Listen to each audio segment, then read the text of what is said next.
Iniciar nuestra transmisión en vivo desde aquí, desde la hermosa ciudad de Rosario, en casa de Muná, la congregación con los hermanos. Aquí estamos reunidos.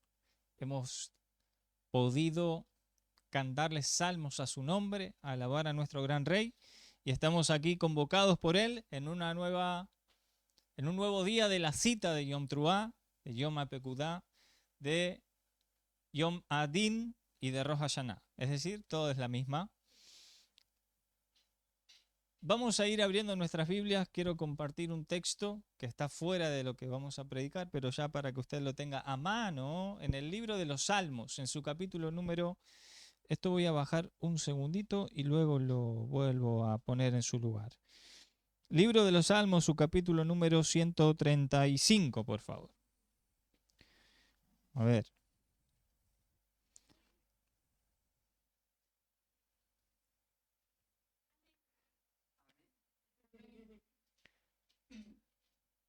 Verso...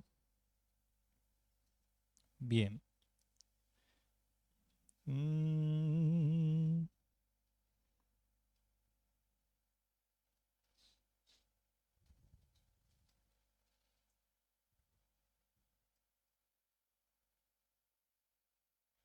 Bien. 14. Verso 14. Salmo 135 en su versículo número 14. Esto va a ser con la ayuda del Eterno, poder seguir colaborando con los hermanos que están viniendo a la restauración. Hoy hablaba con no sé de qué país es. Había hablado con un hombre que, además que no era el momento. Uno huele, tenemos buen olfato para oler cuando una persona es nueva en el camino de abrir la Torá y que el Eterno le está despegando los ojos. No le despegó los ojos, está despegando los ojos y ya puede ver alguna cosita en la escritura, entonces comienza a indagar, comienza a buscar. Y voy a hacer una humilde recomendación en el día del juicio, es una humilde recomendación. Y recuerde que para el ser humano hay 4 palabras que deberíamos sacarla de nuestro vocabulario. ¿Se acuerdan cuáles son? Siempre y nunca.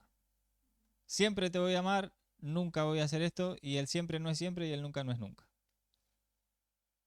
Debemos sacar esas palabras de nuestro vocabulario. ¿Y las otras dos? Todo o nada. El todo es el extremo y la nada es el extremo.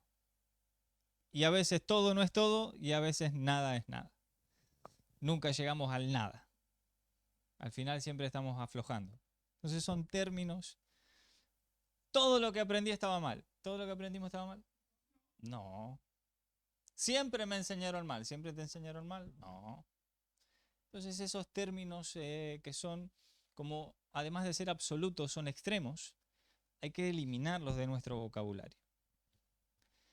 Y este hombre decía, no, todo lo que aprendí estaba mal. No, todo lo que aprendí estaba mal.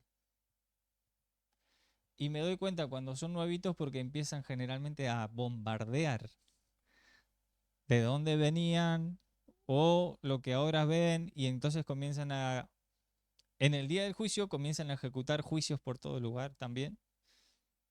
No nos olvidemos nunca que el juicio primero comienza, el juicio siempre comienza por casa. Y yo le compartí al hermano, primero para que baje un poco los decibeles, y segundo porque no, ahora el nombre del Señor no es Jehová, ahora es Yahweh. Entonces se fue de un extremo al otro extremo. ¿Qué me refiero? De aseverar por años que el nombre del Señor era uno, ahora se va para el otro nombre y dice que es ese. Y yo no era por criticarlo, ni mucho menos, por eso siempre que escribo algo a alguien para colaborarle, se lo escribo por privado, nunca en público. Por más que su publicación en las redes sociales sea público, yo lo hago discretamente en privado y colaborándole. Yo, mire, hermano, usted está mal esa publicación, aparte ya ponen esos pseudo estudios. Y como el todo es malo y el siempre es malo, generalmente voy a decir esto, generalmente tenemos un problemón muy grande, muy grande, muy grande, muy grande en la parte de Centroamérica de nuestro país, de nuestro continente, quiero decir. Centroamérica. Hasta México. No porque nosotros somos mejores los de América del Sur, de ningún modo, de ninguna manera, pero los que vienen en la parte de Centroamérica trayendo estudios con respecto al nombre del Señor, a esto, a aquello, al otro. No, porque en hebreo no se dice, escuchen, la mayoría no sabe hebreo. En hebreo no se dice, ¿usted qué sabe de hebreo? No sabe nada de hebreo. Entonces, y todos esos estudios vienen de por ahí, generalmente cuando uno va a buscar la fuente, son todos de ahí. Tienen un denominador común. Son la mayoría de ahí. Vieron que yo soy el primero que tengo que sacarme la palabra a todos. La mayoría son de ahí. O sea, cuando usted vaya a iniciarse en el movimiento, ya sea raíces hebreas, mesianismo, llámele como usted quiera, trate de no hacerlo con esa gente. Porque va a salir de una mala información y se va a meter en otra mala información. Y sobre todas las cosas trate de ser paciente. Que no sean absolutos. Aquello era absolutamente malo, esto ahora es absolutamente bueno. No sea absolutista. Va a haber un camino de transición. Yo le digo al hermano, mira hermano, yo hace 5 años que voy a un Ulpan y de ninguna manera creo que sé hebreo. Y uno aprende una letra hebrea. Buenísimo, pero vamos a poner la práctica, la práctica. Esto es práctica. Entonces el juez se dividía en dos. Enseñar al pueblo, pero además, cuando venía el enemigo, ¡boom! Había que dar. Gedeón, hablando de los jueces, fue un juez. ¿Y qué pasó con Gedeón? Claro, como todo, obvio. Y después a la guerra, mi amigo. No le tocó luchar, ¿no? No le tocó luchar, pero salió a la guerra. Saben, tenemos un problema que yo le llamo también de... ¿Se enojan si yo uso la palabra tonto? Porque de ingenuo. Voy a usar la palabra ingenuos. Hay que ser ingenuos. Yo conozco siempre le digo, ¿vieron mi abuela? La abuela, hoy no vino la abuela. La abuela se levantaba toda su vida 5 menos 20 de la mañana para irse a trabajar. Yo muchas veces hasta vivía semanas con ella, entonces 4:40 el despertador todas las mañanas. Arriba la abuela entraba a las 6 de la mañana, se levantaba bastante tiempo antes y la abuela se iba a trabajar. Le hizo eso durante 35 40 años de su vida, siempre a la misma hora. Entonces tenía un despertador, ya antes que suene el despertador ella ya estaba arriba. Cuando nosotros venimos o el Creador nos llama y nos trae, ¿no es cierto? A nosotros que estamos aquí, hay ciertas situaciones que nos pueden llevar a lo mismo. Por ejemplo, en un día de Shabbat yo me levanto 5 menos 20 de la mañana. La abuela se levantase 5 menos 20 de la mañana. Para seguir con el mismo ejemplo. ¿Cuál es el tema? Cuando trabaja no había problema porque tenés que estar despierto, tenés que estar atento, tenés que estar ahí. El cuerpo está acostumbrado, pero cuando llega un día que vos te levantás 5 menos 20 de la mañana y no tenés nada para hacer, es decir, labores, a las 9 tenés sueño. Tenés sueño a las 9 de la mañana y te querés ir a dormir. Y si no te vas a dormir porque son las 9 de la mañana y se levanta la esposa y dice vamos a tomar unos mates y entonces yo me quedo, a las 3 de la tarde voy a tener sueño. Si llego. Y es la hora de prepararse para ir a la congregación. Y si me voy a dormir ahora voy a llegar tarde, ¿no? Me cambio y vamos a la congregación. Después vienen a la congregación y tienen sueño ¿dónde? En la congregación, entonces no sea ingenuo y levántese más tarde y no se levante como cualquier día de la semana.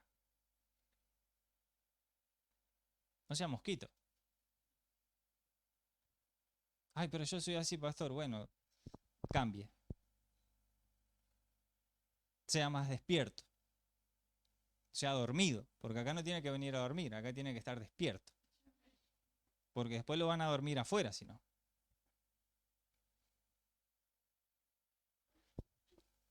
Este pueblo por muchos años ha sido un pueblo dormido. Por muchísimos años, a lo largo y a lo ancho de la escritura ha sido un pueblo dormido. Un pueblo que en su adormecimiento ha perdido el temor al cielo. Cuando uno no tiene temor al cielo, ¿cuál es el principio de la sabiduría? El temor. Cuando no hay temor, entonces es un ojalá. Ni siquiera. Un chorlito es. Un ingenuo. Sea ingenuo. Sea vivo. Tiene que ser un pueblo despierto, vivo, rápido. Y el Salmo dirá, 135, verso 14, eso fue para ustedes, todo lo que nos están mirando desde el otro lado, esto no fue para ustedes, esto fue para los de acá.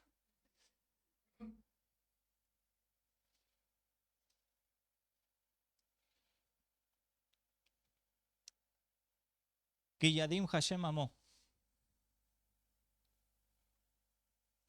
porque juzgará, enjuiciará Adonai a su pueblo. Veal Abdav, Veal Abadav y sobre sus siervos. Itneham o Yitneham. ¿Cómo figura allí? Se compadecerá. ¿Alguna otra? Sentirá pesar. Se confortará.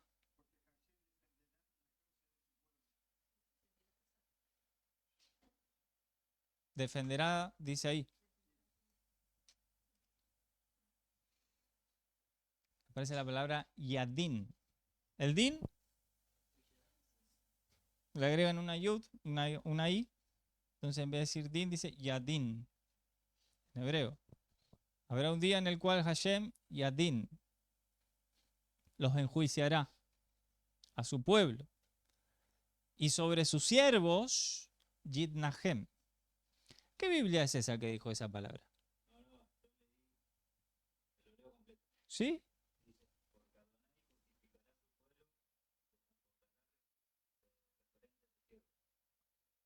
¿Qué versión es? Torah viviente. Hace mucho que no leía Torah viviente. En una época la leía.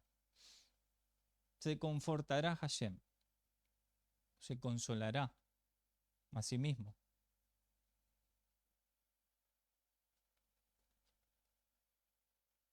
¿Hay juicio o no hay juicio? Primer medida. Ayer hablamos que hay un juicio en un día como hoy que inicia y es un proceso en el cual su pueblo va a pasar por aquí, por el juicio, por una sentencia, por una absolución, y la idea es llegar a la eternidad. Pero en ese proceso de juicio en el cual está sucediendo en el día de hoy, veíamos que el pueblo había llamado padre a quién. Tú eres nuestro padre. A Isaac, que Isaac se había encargado de defender al pueblo delante del Creador en el día del juicio. ¿Me bajas eso que me lo olvidé ahí? Y gracias. Entonces Isaac, el hijo, va a encargarse de defender al pueblo. Ayer quedamos ahí, ¿verdad? El pueblo llamaba padre, pero resulta que Isaac era el padre o era hijo. Hoy hablábamos con Mora me preguntó, y Elías me preguntó, y me dice, ¿cómo es esto, papá? No entiendo esto. Digo, bueno, es que Isaac es hijo de Abraham, pero es padre de Jacob, pero es el mismo.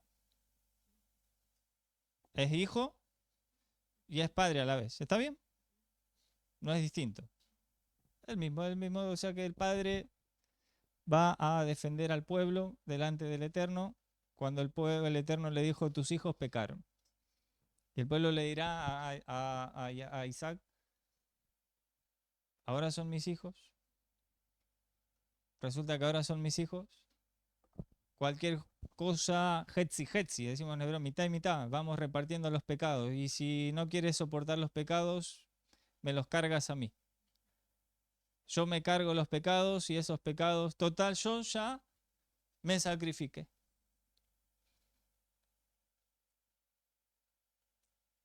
Leíamos la Gemara ayer. Hoy vamos a leer el Evangelio. Capítulo 5 del libro de Juan, estamos en el día del juicio. Iniciamos con el Salmo, donde el Eterno hay un día que juzgará a su pueblo. Y en ese juzgar de su pueblo, el Creador de la vida se consolará a sí mismo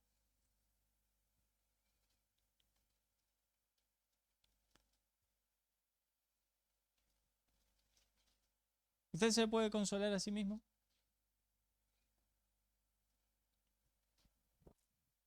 ¿Qué entendemos nosotros por consolar? Ahí está la raíz de la cuestión. ¿Qué entendemos nosotros por consolar? Yo le he enseñado a alguno de ustedes en alguna oportunidad qué significa consolar, bíblicamente hablando.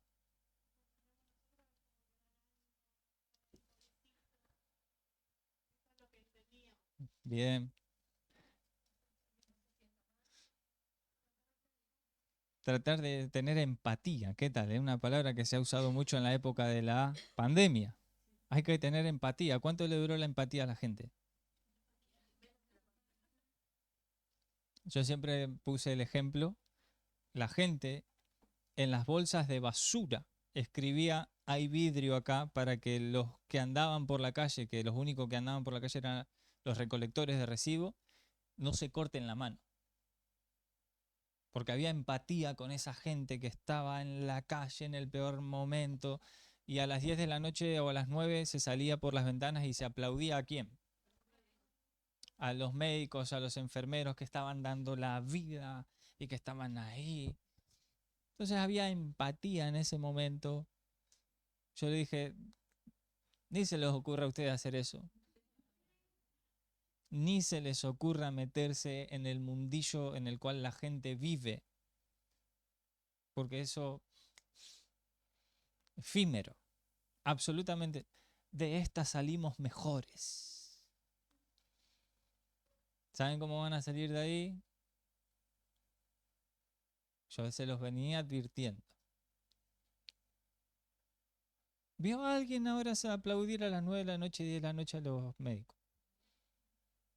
¿No aplauden más? ¿No trabajan más los médicos? ¿O siguen trabajando? ¿Siguen salvando vidas o no salvan más vidas? Los enfermeros también. Los recolectores de residuos siguen pasando o no pasan más. Le siguen escribiendo las bolsitas. Había gente que salía a hacerle los mandados a las abuelitas, porque pobrecitas las abuelitas, para que no salgan las abuelitas, y le traían hasta el vuelto. ¿Qué pasa si ahora las abuelitas le piden que le haga la gauchada de ir hasta el kiosco?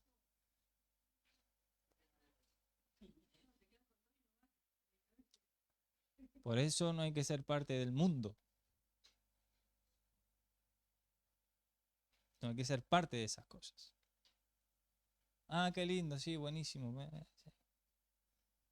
Ay, qué odiosos que son ustedes. No, nosotros estamos colaborando.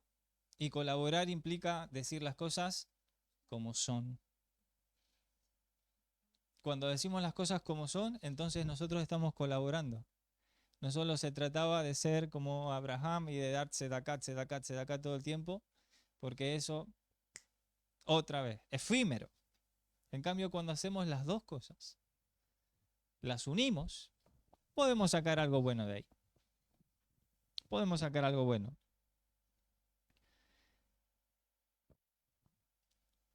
¿Tienen la Biblia en la mano? ¿En Juan? Bien.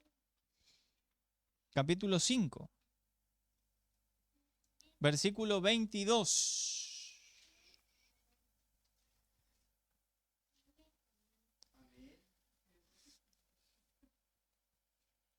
Dirá la escritura entonces allí, ahora sí nos metemos en la predicación y con la ayuda del Espíritu de Santidad de nuestro Dios, habla en nuestras vidas. Lo necesitamos. Porque el Padre a nadie juzga, dirá Reina Valera, sino que todo el juicio dio al Hijo. Para que todos honren al Hijo como honran al Padre. El que no honra al Hijo, no honra al Padre que le envió. ¿Estamos bien hasta ahí?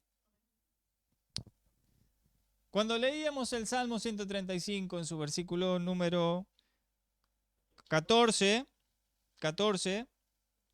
decía la escritura, porque Adonai juzgará a su pueblo. ¿Está bien? Leímos que Adonai juzgará a su pueblo, ¿verdad?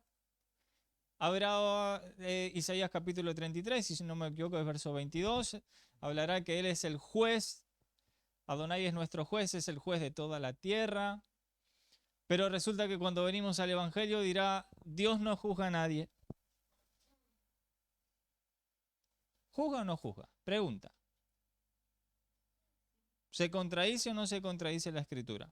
A primera vista hay una contradicción. Acá dice Dios juzga y acá dice Dios no juzga. El Hijo, Él es el malo. Él es el que va a venir acá con vara de hierro a juzgar. Él.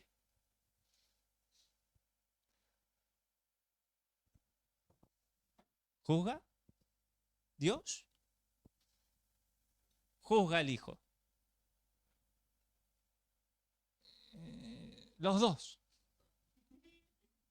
Los dos son los que juzgan. Antes juzgaba a Dios, ahora juzga al Hijo. Cambia a Dios, muta a Dios. Es el mismo ayer. Eso está escrito, ¿sí o no? Ok, eso está escrito. Eso es una... ¿De dónde lo aprendió usted eso? Yo siempre le digo a los hermanos, hay premisas. Este es el texto que es una premisa. A partir de ahí charlemos, pero no nos olvidemos de la premisa. La premisa que Dios es el mismo ayer, hoy y por los siglos de los siglos. Siempre es el mismo. No cambia Dios. Su palabra permanece para siempre. No cambia su palabra. A partir de ahí, indaguemos, vamos, venimos. Si quiere debatir, debatimos, pero esa es la premisa. Dios es el mismo siempre. Y en un momento determinado juzgaba a su pueblo. ¿Será que ahora no juzga más a su pueblo?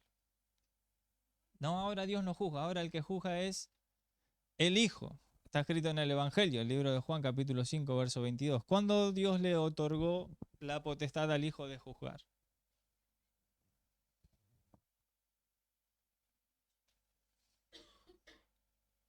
Bueno, ahora yo no juzgo, manda vos y juzga vos.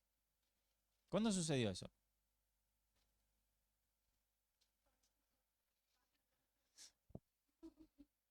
Resulta que nosotros somos hijos de Abraham, ¿sí o no? ¿Está escrito eso? ¿O no está escrito?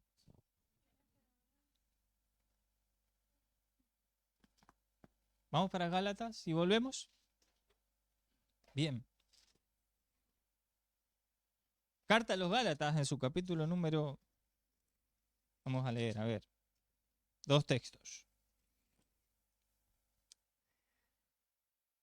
Capítulo número 3.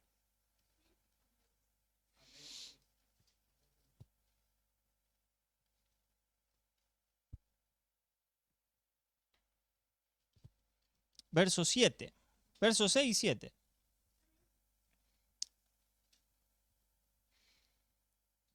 Así Abraham mostró fidelidad hacia Dios. ¿Y qué le pasó?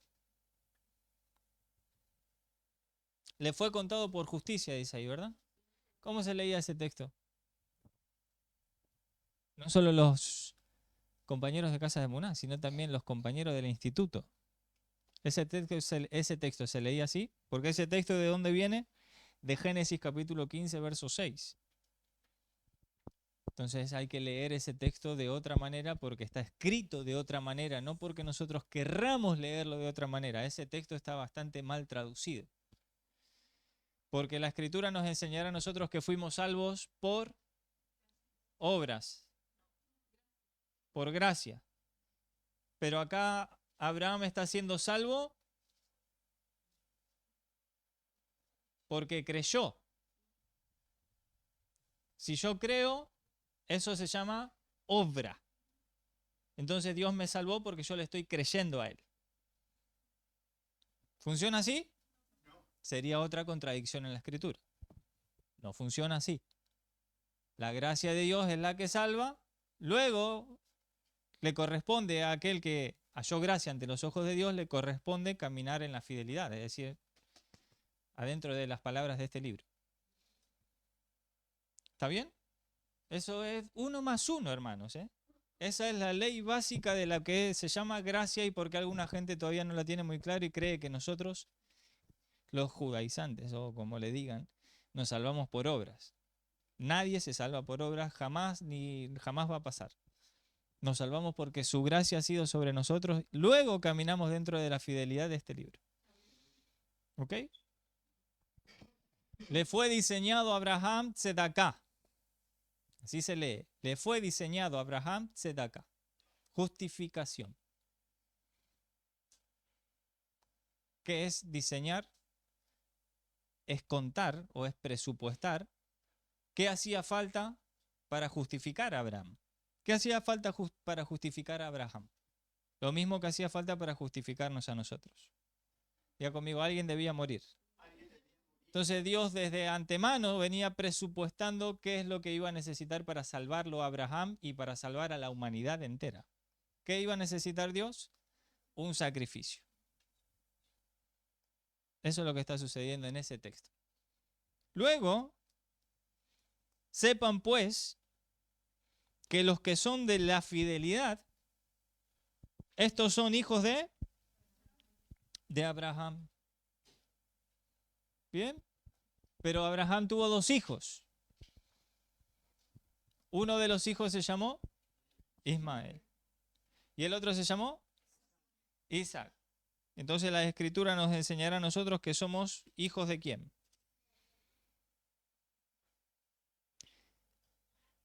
Versículo número 29, 3:29. Y si vosotros sois de Mashiach, ciertamente linaje de Abraham son, y herederos según la promesa. ¿Cuál fue la promesa que el Eterno le hizo a Abraham? Los voy llevando como a los chicos al colegio, ¿eh? ¿Cuál es la promesa que el Eterno le hizo a Abraham? Le dijo dos cosas básicamente. Yo te voy a dar a vos una nueva tierra donde vas a vivir y te voy a dar a vos una semilla, un hijo, una simiente.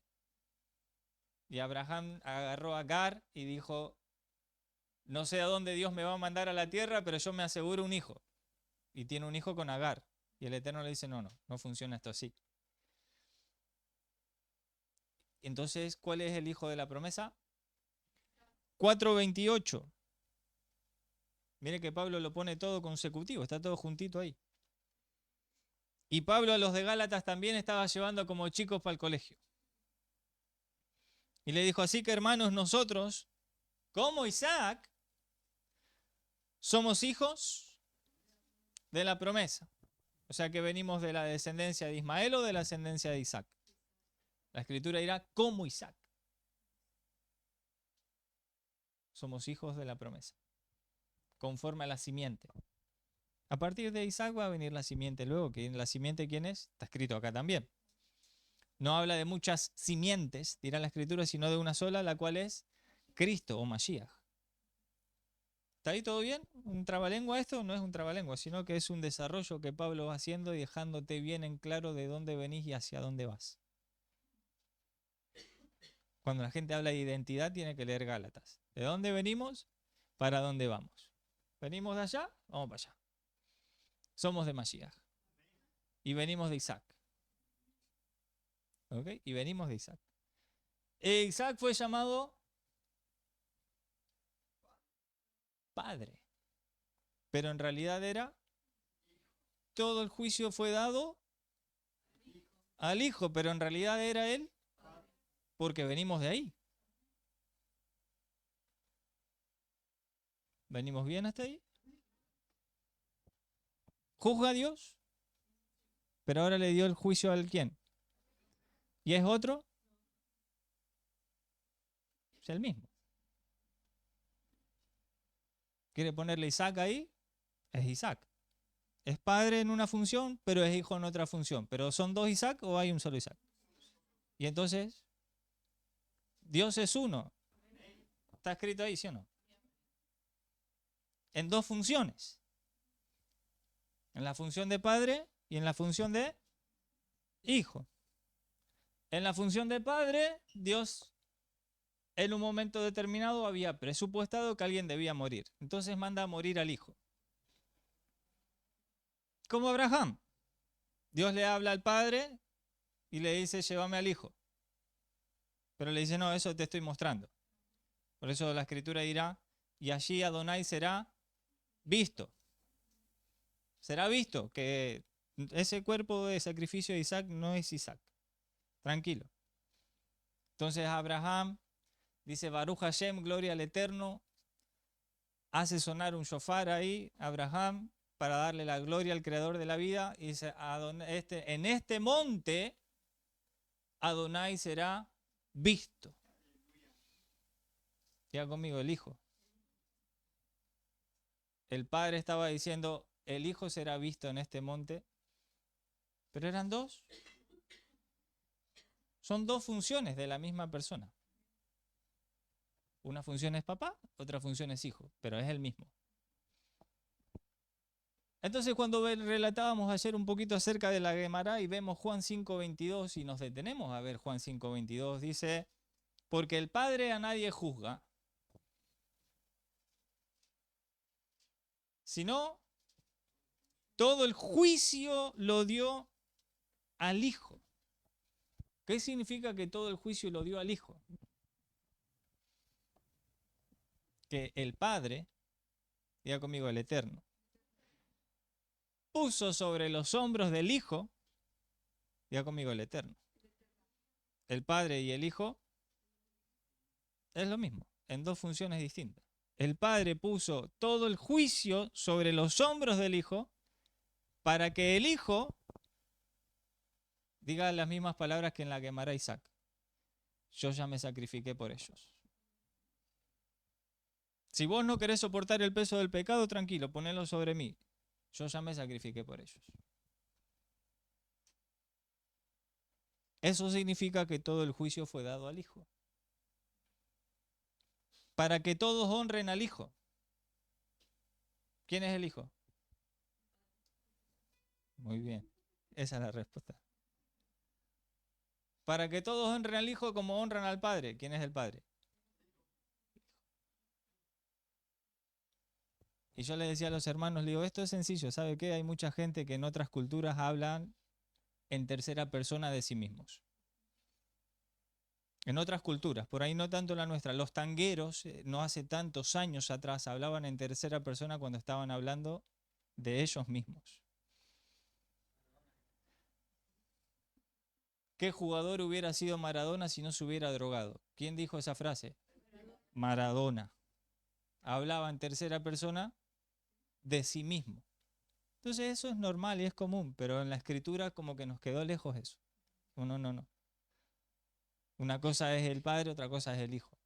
No. Y cuando Dios ora, y cuando Jesús ora al Padre, Maradona diciendo qué jugador yo hubiera sido, ¿eh? ¿Qué jugador hubiera sido Maradona? ¿Quién? Maradona. Ezequiel 24. Yo les cito siempre ese texto y podemos citar varios más. Ezequiel 24 es un buen texto para compartir en el día del juicio. ¿Llegaron ahí?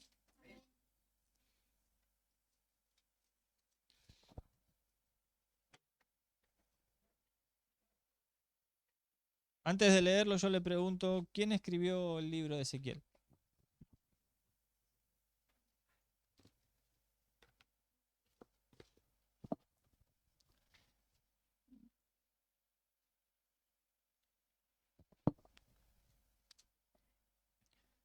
Capítulo 1, verso 3 dice así, mire. Vino palabra de Adonai al sacerdote Ezequiel, hijo de tal, junto al río Quebar, como allí la mano, vino allí sobre él la mano de Adonai. ¿Está bien? Luego comienza a hablar y en todos los textos va a decir Ezequiel, vino a mí palabra del Señor. Por lo tanto, se sobreentiende que el libro de Ezequiel, del profeta Ezequiel, lo escribió él mismo, porque él es el que recibía palabra del cielo. Pero en el capítulo 24, versículo 24,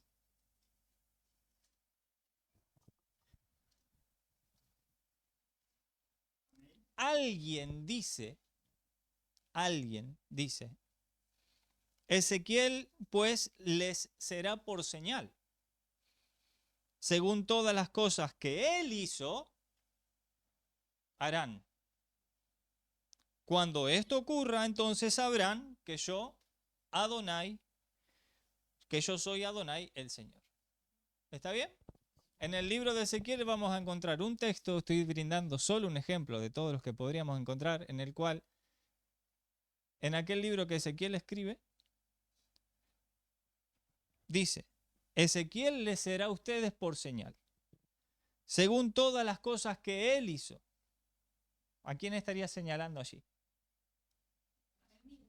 Ezequiel les va a hacer por señal, según las cosas que él hizo. ¿Pero quién está escribiendo? Él está escribiendo. ¿Qué está haciendo Ezequiel entonces? Hablando en tercera persona. Las cosas que él hizo, en vez de decir las cosas que yo hago. Él mismo está escribiendo de él mismo, pero en tercera persona.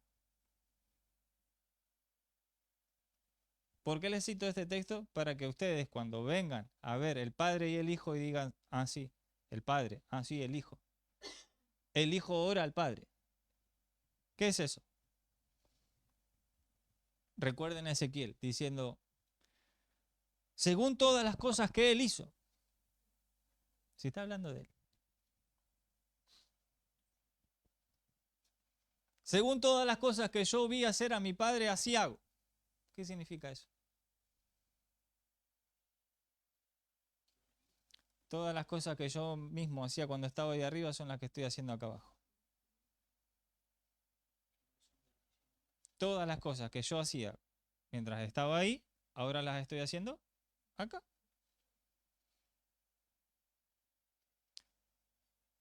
Técnicamente hablando, gramaticalmente hablando, un hijo es un portador de. ¿Cómo vemos eso? Cuando usted lee un texto, que suelo comentarlo, compartirlo, y hablará la escritura de que Abraham tuvo hijos, y uno de esos hijos lo tuvo cuando él tenía ¿cuántos años de edad? ¿Alguien se acuerda?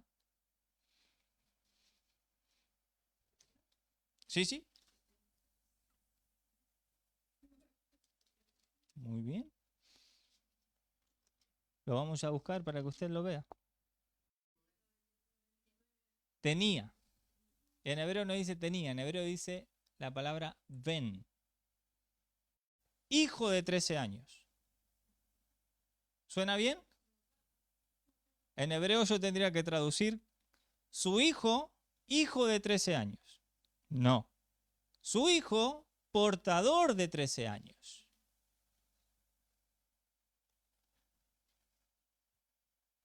No se mareen.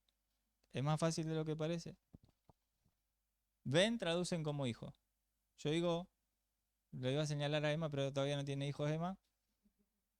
Creo yo. ¿Cree él también?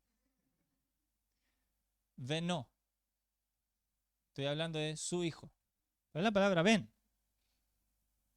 Su hijo, y en hebreo tenés 2 veces consecutivas la palabra Ben.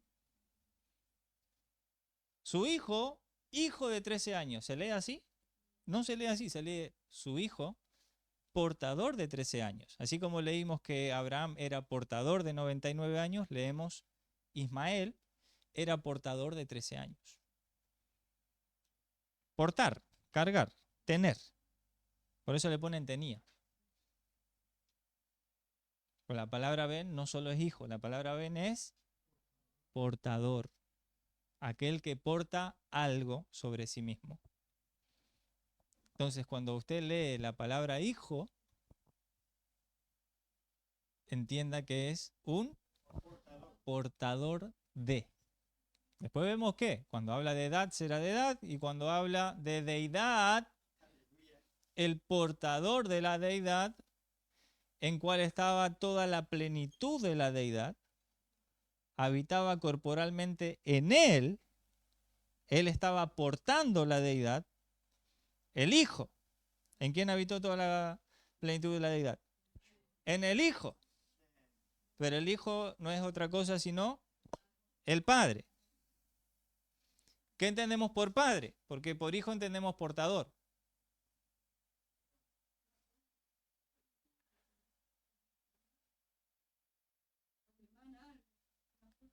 Nos dirá la Torá que La palabra mecor o macor es la palabra fuente.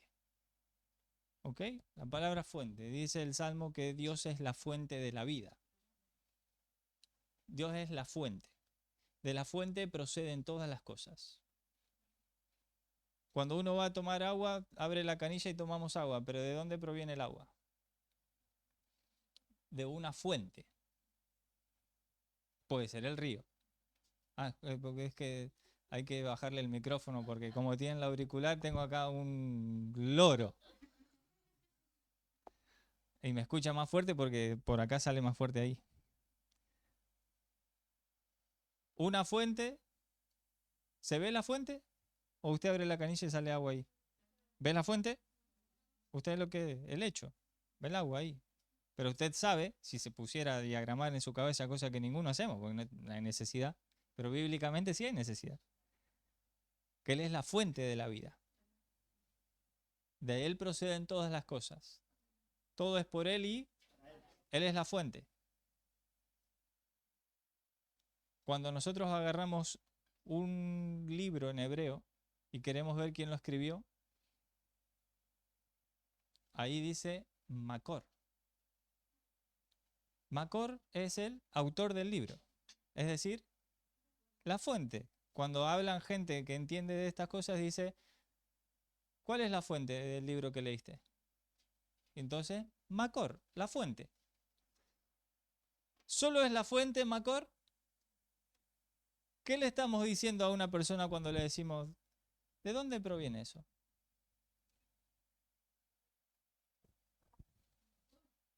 Autor. Él es el autor y el consumador. La fuente. Bien. Pero el gestor es generalmente el que gestiona algo, pero no es de él. El creador. Ahora esa es la palabra donde yo quería llegar. El origen. ¿Cuál es el origen de eso que me estás diciendo? ¿Cuál es el origen? Atrás del origen no hay nada. En cambio, el que gestiona puede tener algo atrás, pero el origen no tiene nada atrás. Entonces, en hebreo, la palabra fuente, Él es la fuente de la vida. ¿Qué pasa si yo digo, Él es el origen de la vida? Estoy diciendo lo mismo, pero resulta que detrás del origen no hay nada. Está Él. Diga conmigo, eso es Padre. En hebreo eso es Padre. El origen de todas las cosas. Y el origen de todas las cosas, la fuente, necesitaba, diga conmigo, un recipiente. ¿Dónde iba a derramar todo su bien el Eterno? La fuente, ¿dónde iba a derramar? Necesitaba sí o sí un recipiente o un vaso. ¿Quiere decirle un vaso? Hay vasos de honra y hay vasos.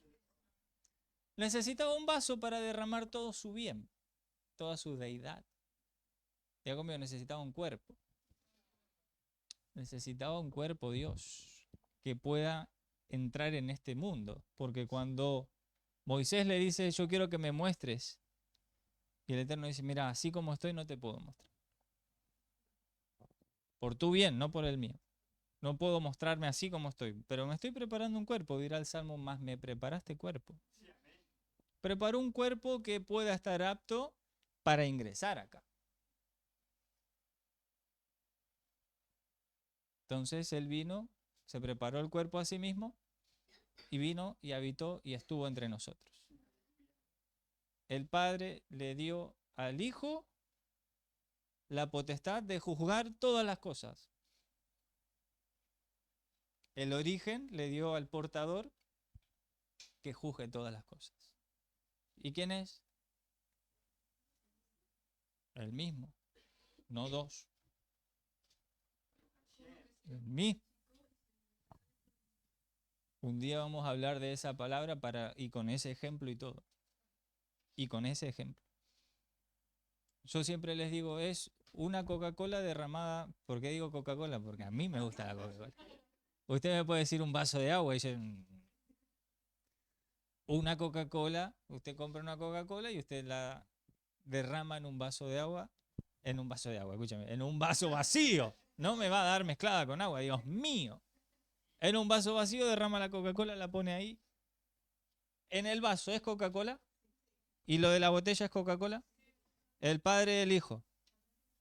El padre es la botella, el hijo de la criatura será el vaso, pero sigue siendo lo que tiene adentro es Coca-Cola. Son diferentes envases, pero el contenido es el mismo. El padre y el hijo. No son dos. The only one. Es uno solo. Adonai Echad. Cada vez que nosotros recitamos el Shema Israel, Adonai Eloheinu, Adonai Echad. Osh Israel, el Eterno es nuestro Dios, el Eterno uno es. No dos, no tres, no cuatro, no cinco, no seis. Lo que el Eterno tiene para brindarnos a nosotros son atributos. Diga conmigo frutos. Porque la gente cuando yo le digo atributos a veces se me marea, pero cuando le digo frutos dice, sí, los frutos de Gálatas. Capítulo 5, verso 22. El Eterno nos mandó que nosotros tengamos frutos, ¿sí o no? ¿Cuáles eran esos frutos? ¿Alguno se lo acuerda?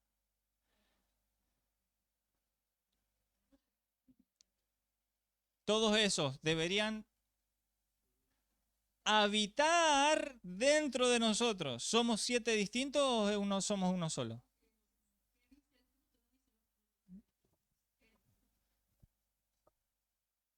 Es como la palabra Elohim. Eso es un error. ¿Por qué? Porque la palabra Elohim es singular o es plural. Es plural. ¿Por qué es plural la palabra Elohim? Entonces un día me lo corrieron a uno y me le dijeron, es que vos crees en muchos dioses, porque ahí dice Elohim. Y como no supo qué contestarle, de hecho me llamó a mí, por eso lo digo. Me dijo esto y me dejó de cara. No supe qué contestarle. Elohim es la fuente habitando con todos sus atributos. La fuente es una, con muchos atributos. Como usted es uno, con muchos atributos o frutos que debería tener y mostrar. Y que se vean y que otros puedan, porque los frutos son para que la gente coma. Y que los otros coman, pero seguimos siendo uno, con muchos atributos. Dios es uno. Los demonios saben que Dios es uno y entonces tiemblan. Porque ellos saben que Dios es uno, con muchos atributos. Uno de esos atributos se está manifestando el día de hoy, que es el juicio. Hay un día en el cual Dios enjuiciará todas las cosas. Enjuiciará a su pueblo de este día. Y así como Dios enjuicia todas las cosas, pero Dios dijimos que es bien. Dios es bueno en todo tiempo, ¿sí o no?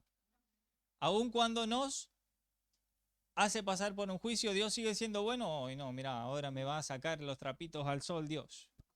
No, Dios no te va a sacar los trapitos al sol. Dios lo que quiere es que vos mismo saques tus trapitos, iba a decir tus miserias, o tus trapos sucios, vos mismo. Y que te des cuenta qué es lo que está mal y qué es lo que está bien, cuando Él ya te enseñó qué es lo que está mal y qué es lo que está bien. Porque somos personas que discernimos todas las cosas. Somos gentes que discernimos nuestra derecha de nuestra izquierda. La palabra discernir es una palabra muy importante en la Biblia. Dios discierne hasta las... Dios discierne todas las cosas, pero ese atributo solo es de Él o Él lo entregó a su pueblo también. Él le entregó ese atributo a su pueblo. Somos gente que discernimos. Somos gente que discernimos qué se puede comer de lo que no se puede comer, por ejemplo. El día, la noche, la Torá, la no Torá. Discernimos. Diga conmigo, juzgamos. El espiritual juzga todas las cosas y sacamos los trapitos y juzgamos. Y acá estuve mal. Eso es un atributo que Dios dio. ¿Por qué Dios dio el atributo de juicio? Porque Dios quiere derramar de su bien. En medio del juicio Dios quiere derramar su bien. Pero ¿para qué va a derramar solo el bien si no hay un juicio primero? Primero tiene que haber un juicio. Entonces la Escritura dice y nos enseña a nosotros a través de un hermoso proverbio. Vamos a buscar el proverbio. Capítulo 29.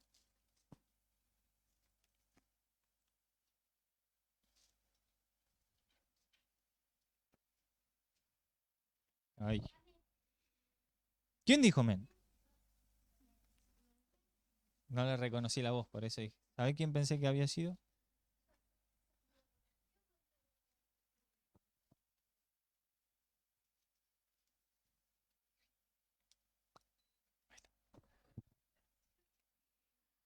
Qué malos que son conmigo, no les importa. 28:13. 28:13 de Proverbios.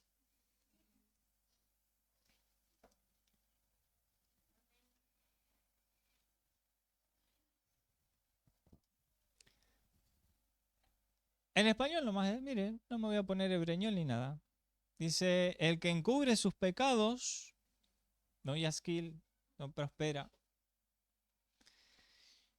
Mas el que los confiesa y se aparta, ese alcanzará misericordia. Entonces en el día del juicio el que encubre sus propios pecados, ese no hay bien para él.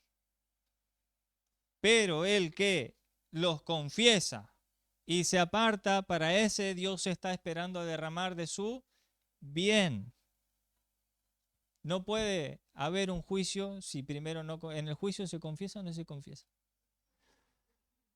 Vamos a llamar al testigo fulano que venga acá y lo hacen poner la manito ahí arriba de qué. Jura decir la verdad y solamente la verdad. Confiese. Y ahí la persona, el testigo, va a confesar. Va a jurar y va a confesar lo que sabe y tiene que decir la verdad. ¿Será que Dios es distinto? El juez de toda la tierra es distinto. Pero Él quiere derramar sobre su pueblo Gesed. Quiere derramar de su bien, de su bondad, de su benevolencia, de su piedad sobre su pueblo. Aun cuando sabe que su pueblo es malo, testarudo, necio. Diga conmigo, no me quiere dar la papa en la boca. Nunca el Eterno quiso darle a su pueblo la papa en la boca, porque Él supo desde el comienzo que darle la papa en la boca a su pueblo, eso era pan para hoy, hambre para mañana. ¿Qué pasó cuando el Eterno le dio maná? ¿Comieron o no comieron? Se hastiaron. Ya como era gratis. No les costaba nada. Estaba ahí. Y para hoy eso está bien, pero lo que no te cuesta no vale. El Eterno nunca quiso darle maná al pueblo. El pueblo se quejó y pidió maná. Pero nunca el Eterno quiso darle maná, la papa en la boca. El Eterno quería que entren rápido en 40 días, agarren la tierra, comiencen a ararla, comiencen a plantar semilla y que dé fruto eso y coman de sus frutos. No darle la papa en la boca. El pueblo pidió papa en la boca. Y así le fue. ¿Qué quería mostrarle el Eterno? Diga conmigo que eso estaba mal. Que necesitaban un juicio y darse cuenta que eso estaba mal. El pueblo quería un rey, como todas las tierras tienen rey. Nosotros queremos un rey como todas las naciones. Pero miren, eso está mal. Pero vamos a hacer una cosa, vamos a hacerlos pasar por juicio y que ustedes mismos se den cuenta que eso está mal. Aunque yo ya se los dije. ¿Quieren un rey? Levántense un rey. Y levantaron un rey. ¿Y cómo le fue? Viene un día Salomón Amelech, el rey Salomón, y se le presenta ante él un caso para que sea juzgado ese caso. ¿Cómo?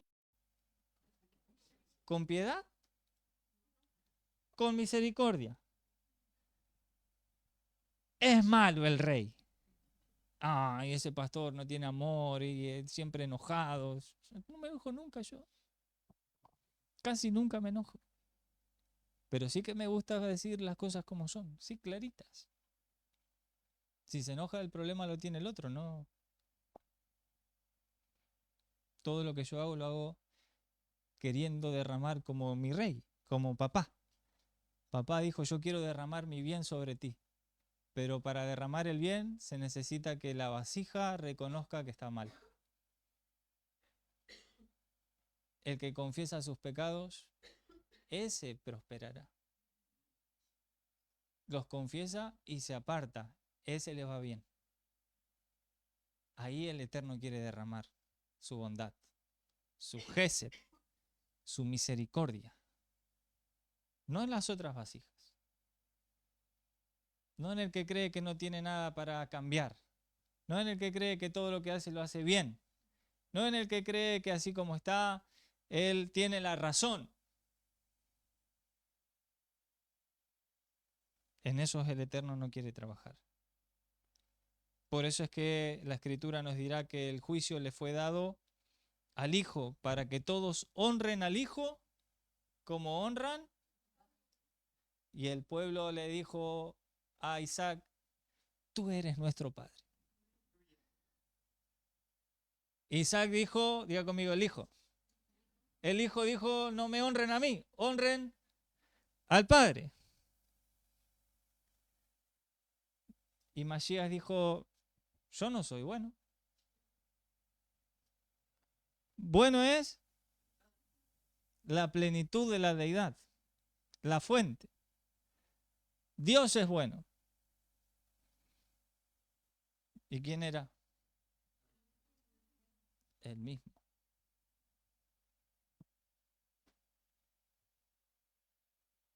Por eso es cuando él le dijo, ustedes no conocieron el tiempo de mi visitación, yo les dije que venía.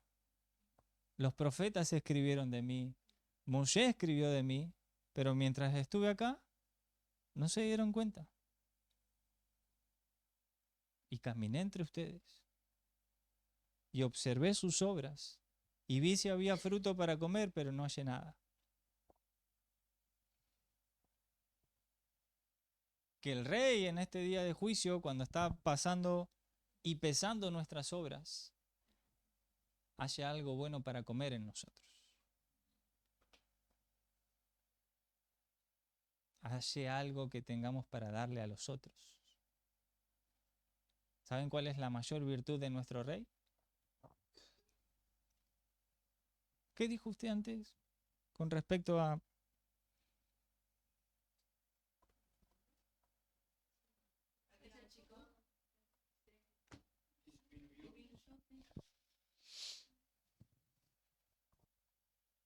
El mayor atributo que nuestro Dios tiene, que expresa, que nos muestra, Él dijo, no hay mayor amor que este. El que da su vida. ¿Por quién? El mayor amor que Él nos expresó fue darse de sí mismo para el beneficio de quién. ¿Será que nosotros tenemos que seguir el ejemplo que Él nos dio o no seguir el ejemplo que Él nos dio? Si nosotros seguimos el ejemplo que Él nos dio, entonces quiere decir que todo lo que nosotros hagamos siempre es pensando en que otro se beneficie. Si yo pienso que es para mí bien, voy a hacer esto porque yo me siento bien, entonces no estamos imitando a nuestro Dios. Yo soy así, así me siento bien. En este día de juicio, que el Eterno te permita entender que no se trata de vos.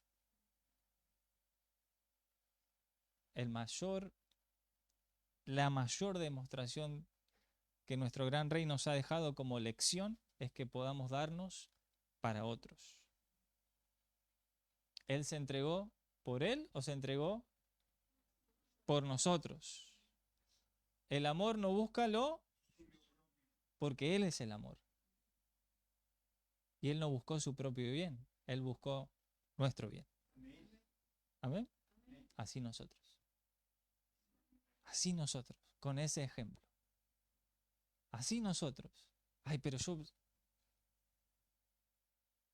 Muchas veces conviene levantar el teléfono y decir, ay, perdóname, yo no hice nada. Date. La mejor demostración de amor que nosotros podemos mostrarle a nuestro Dios es darnos por el prójimo. Darnos por los demás. no buscando nuestro propio bien, buscando el bien del otro. Ahí las cosas van a cambiar. Y en este día de juicio, llevémonos esta enseñanza. Amén. Para nuestras vidas. Chag Sameach.